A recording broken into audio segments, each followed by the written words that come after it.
Saudi আরবে কর্মরত কোটি কোটি প্রবাসী কর্মীদের জন্য একটি বড় সুসংবাদ এসেছে।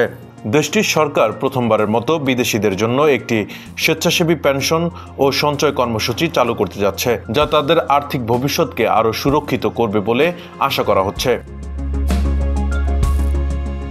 আন্তর্জাতিক মুদ্রা তহবিলের সর্বশেষ আর্টিকেল আইভি কনসালটেশন প্রতিবেদন থেকে এই তথ্য জানা গেছে। Public pension and savings programme নামে পরিচিত এই নতুন প্রকল্পের আওতায় প্রবাসী কর্মীরা এখন থেকে সৌদি নাগরিকদের মতোই তাদের উপার্জনের একটি অংশ সঞ্চয় এবং বিনিয়োগ করার সুযোগ পাবেন।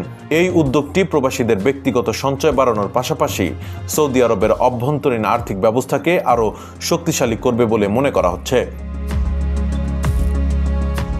IMF এর প্রতিবেদনে বলা হয়েছে, এই উদ্যোগের ফলে সৌদি আরব থেকে বিদেশে অর্থ পাঠানোর প্রবণতা কিছুটা কমতে পারে, তবে দেশের ভেতরেই একটি বড় অঙ্কের অর্থ সঞ্চালিত হবে, যা অর্থনীতির জন্য ইতিবাচক।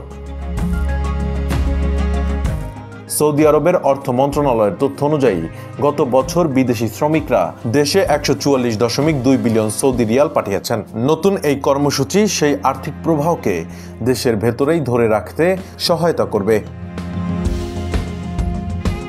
সৌদি আরবের সামাজিক বীমা ব্যবস্থায় বর্তমানে প্রায় 1,28 লাখ কর্মী নিবন্ধিত আছে, যার মধ্যে প্রায় 77% বিদেশি প্রবাসী শ্রমিক।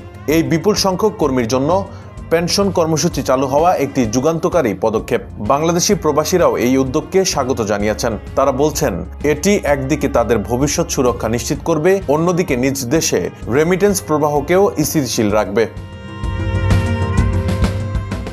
অর্থনীতিবিদদের মতে এই কর্মসূচি প্রবাসীদের জন্য একটি নতুন সম্ভাবনার দ্বার খুলে দেবে এবং তাদের জীবনযাত্রার মান উন্নয়নে গুরুত্বপূর্ণ ভূমিকা রাখবে।